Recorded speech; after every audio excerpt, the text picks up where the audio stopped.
얘들아, 안녕? 학교에 온 걸 환영해. 우리 오컬트부에는 예전부터 내려오는 전통이 있는데 바로 신입생 신고식이야. 밤 9시에 학교에서 벌어지는 괴담 이야기. 너희는 과연 무섭지 않아 할 수 있을까? 자, 이제 한 명씩 너희들의 공포 이야기를 하자. 너희들의 공포 이야기를 들려줘! 중3 때 있었던 베트남 외갓집 공포썰. 안녕하세요. 기억이 가물가물하지만 어렸을 때 제가 겪었던 걸 말씀드리기 위해 이 글을 씁니다. 먼저 저희 부모님은 한국인 아버지와 베트남 어머니가 계신 다문화 가정이었어요. 때는 중3 졸업식이 끝난 후 얼마 후 어느 날 베트남 외갓집에서 전화가 왔었습니다. 그리고 어머니가 전화를 받았는데 몇 초 후에 어머니가 큰 소리로 베트남 말로 뭐라 하시는데 전 못 알아들었어요. 그리고 전화가 끝나고 저한테 말씀하셨어요. 땡땡아, 외할아버지가 돌아가셨대. 전 이 말을 듣고 약간 충격을 받았어요. 갑자기 이렇게 돌아가시게 될 줄은 몰랐거든요. 아무튼 저희 가족은 새벽에 가는 비행기를 타고 베트남에 도착해서 할머니 댁으로 갔는데 벌써 장례식이 초중반 정도 진행이 됐었어요. 베트남은 이렇게 집에서 장례식을 하는군요. 그렇게 장례식이 끝나고 방에서 자다가 새벽에 방에서 바람소리? 그런 게 들렸어요. 실제 사진을 일어나서 보니 창문이 열려있는 게 보였죠. 그래서 전 바람 때문에 창문이 열렸구나 라고 생각하고 마침 화장실이 마려워서 갔다가 다시 방에 가려는데 약간 쎄한 느낌을 받았어요. 뭔가 나를 보는 것 같은 그런 거? 물론 기분 탓이라고 생각했죠. 왠지 이대로 가면 잠이 안 올 것 같아서 계단으로 옥상까지 가서 하늘을 보며 잠시 할아버지랑 같이 즐거웠던 시절을 떠올리며 눈을 감고 회상에 잠겼어요. 그 후 다시 눈을 떴는데 주황 불빛 같은 게 보이지 뭐예요? 순간 잘못 봤나 하고 눈을 비비고 다시 봤는데 점점 저한테 오는 거예요. 너무 무서워서 도망가지도 못하고 가만히 있었죠. 그리고 그 불빛이 저한테 와서 한 몇 초간 있더니 갑자기 사라지고 눈을 한번 깜빡거리니 아무 일도 없는 것처럼 아침에 방에서 일어났어요. 일주일 더 있은 후에 한국에 돌아갔습니다. 그 주황불빛은 대체 뭐였을까요? 설마 할아버지의 영혼? 완전히 떠나시기 전에 손주를 보고 가시겠다는 약간 그런 얼굴 가까이 오신 그런 감동적인 이야기가 아닐까? 한편으로는 조금 감동일 수도 있는 그런 사연을 한번 읽어봤습니다. 이사 온 지 얼마 안 된 집에서 일어난 기묘한 썰. 예전에 아파트에서 이사 온 지 얼마 안 된 시점에서 일어난 일이야. 새로 이사 온 아파트는 복도형 아파트였는데 집에 들어가면 구조가 이렇게 되어 있었음. 내 방에서 창문 너머 복도가 보이는 현식이었음.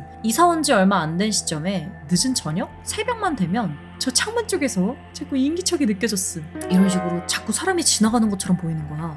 나도 사람인데 자꾸 옆에서 뭐가 거슬리면 쳐다보게 되잖아. 그래서 너무 거슬려서 저 창문을 가려놔야겠다 하고 인터넷으로 커튼이랑 봉을 주문하고 집으로 배송 오기만을 기다렸어. 사건은 도착 하루 전 새벽에 일어났어. 오늘도 여전히 인기척이 느껴지던 그때였어. 인기척이 느껴지자 내가 확 하고 창문 쪽을 돌아봤는데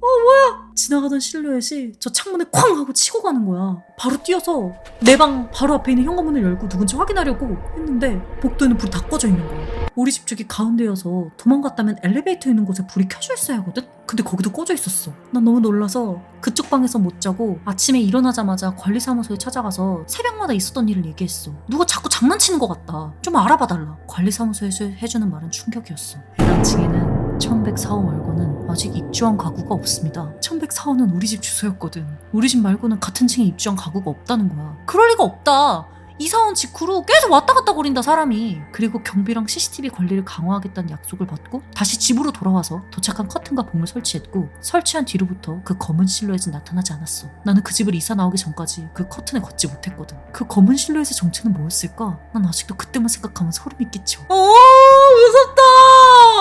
아니 여기 사람이 이렇게 움직이는 거 보고 개깜짝 놀랐어 진짜. 근데 진짜 소름이다. 사람이어도 무섭고 귀신이어도 너무 무서운데? 사람이면 거길 대체 왜 왔다 갔다 하는 거며 귀신이면 창문에 쾅 치고 간 이유는 왜지? 소름 돋아. 새로 들어온 신입 부원 주제 좀 치는데?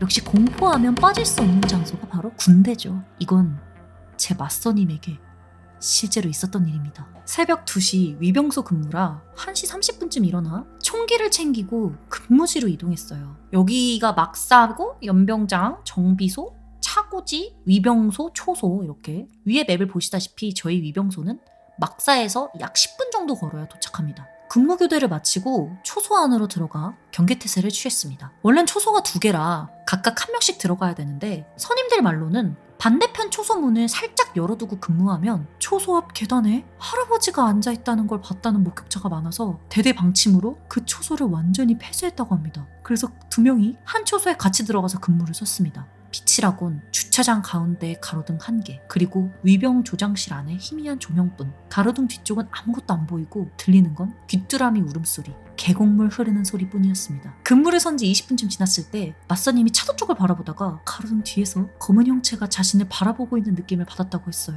워낙 겁이 많은 사람이라 고개를 돌리지 못하고 곁눈질로만 힐끔힐끔 봤는데 처음엔 나무 그림자인가 했대요. 근데 나무라면 절대 움직일 리가 없잖아요. 근데 그게 움직이고 있었다는 겁니다. 겁에 질린 선임은 정면에 바라본 채로 저를 불렀습니다. 땡땡땡 선배님, 가로등 쪽에 누군가 서 있는 것 같습니다. 에?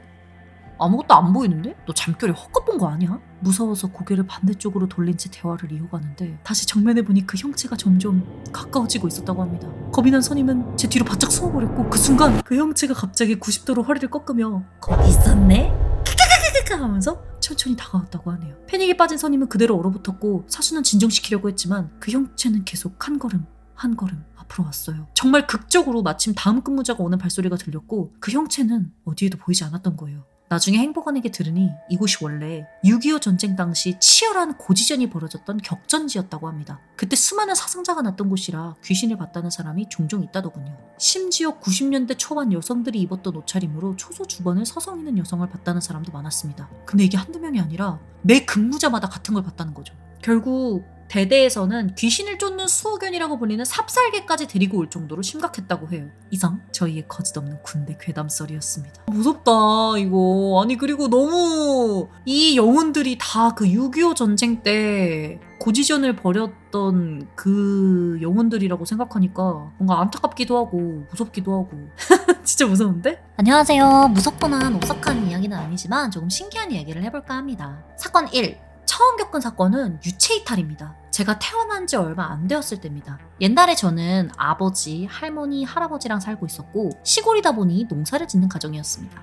농사일을 다녀온 아버지는 제가 잘 자고 있는지 보고 있었는데 제가 부자연스럽게 울다가 끊고를 반복했다고 합니다. 그러다 점점 호흡이 얕아져서 놀란 아버지가 급히 구급차를 불렀습니다. 어렸을 적 기억은 나지 않지만 이 기억만큼은 확실하게 기억납니다. 꿈인지 현실인지는 모르겠지만 제가 구급차를 타고 가는 모습을 제 3자 시점에서 보고 있는 기억이었습니다. 저는 제가 탄 구급차가 빠르게 마을에 빠져나가는 모습을 지켜보고 있는 장면이었습니다. 나중에 제가 좀 컸을 때 아버지에게 갓난아기 시절의 기억이 있다고 말하며 이 기억을 말했습니다. 아빠, 나 갓난아기 때 진사래부터 마을 밖까지 내가 구급차 타고 가는 거 본 기억 난다? 라고 말하자 아버지는 너가 그 기억을 어떻게 하냐며 놀라시더라고요. 제가 기억하는 지점은 빨간색 점부터 화살표 끝부분까지였는데 아버지가 말씀하시길 놀랍게도 저 부분에서 제가 심정지가 왔다고 하더군요. 그래서 저는 그 심정지가 온 동안 유체이탈을 한 게 아닐까라는 생각을 했었습니다. 진짜 죽었다 살아난 거네? 사건이 초등학교에 막 들어왔을 때였습니다. 당시에 저는 고열로 인해 종합병원 야간 응급실에 잠시 입원하고 있었습니다. 열이 39도가 넘어가던 시점이라 정신이 몽롱해서 꿈 7대 현실 3의 느낌의 얕은 꿈을 꾸고 있었습니다. 꿈에서도 저는 병원 응급실 밖 의자에 앉아 있었습니다. 저는 바깥쪽 의자 끝에 앉아 있었습니다. 그런데 문 쪽에서 저보다 3, 4살 정도 많아 보이는 사람이 서 있었습니다.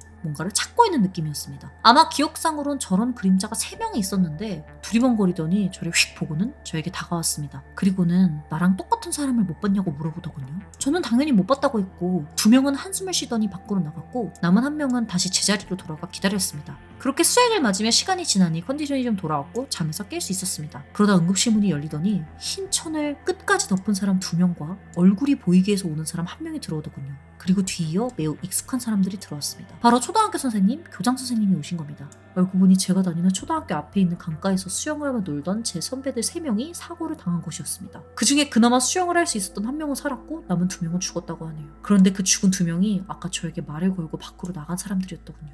그때 제가 조금만 더 붙잡고 있었다면 살 수 있었을까요? 사건 3. 제가 초등학교 저학년일 때 학교에서 야영을 갔습니다. 일과를 마치고 숙소에서 잠을 자는데 꿈에서 돌아가신 할아버지의 영정사진이 놓여 있었고 앞에는 할머니가 계셨습니다. 근데 갑자기 영정사진에서 할아버지가 나오시더니 할머니 손을 잡고 끌고 가려고 하시는 겁니다. 어린 저는 깜짝 놀라 할머니를 잡아당기며 데려가면 안 된다고 소리쳤고 할아버지는 혀를 한번 차시더니 손을 놓고 사라지셨습니다. 그런 꿈을 꾸고 집에 돌아가니 할머니가 갑자기 편찮아지셔서 병원에 입원을 했다고 하시더군요. 물론 이때만 해도 그냥 우연이겠거니 하고 넘어갔습니다. 그리고 1년 뒤쯤에 꿈에서 또다시 할아버지가 할머니를 끌고 가려고 하는 꿈을 꿨습니다. 이번엔 더 강하게 끌고 가려고 하셨고 마찬가지로 저는 강하게 반항하였습니다. 그러자 할머니가 아직은 때가 아니니까 좀 더 이따 갈게요 라고 말씀하시고 할아버지는 못마땅하다는 듯이 사라지셨습니다. 이 꿈을 꾼 다음날 할머니가 중환자실로 이동하셨습니다. 그리고 그날 밤 꿈에서 또다시 할아버지가 나오셨습니다. 하지만 이번엔 할머니가 저를 보고 씩 웃으시더니 할아버지를 따라가셨습니다. 새벽에 잠에서 깬 저는 집으로 돌아온 아버지 어머니께 여쭤봤습니다.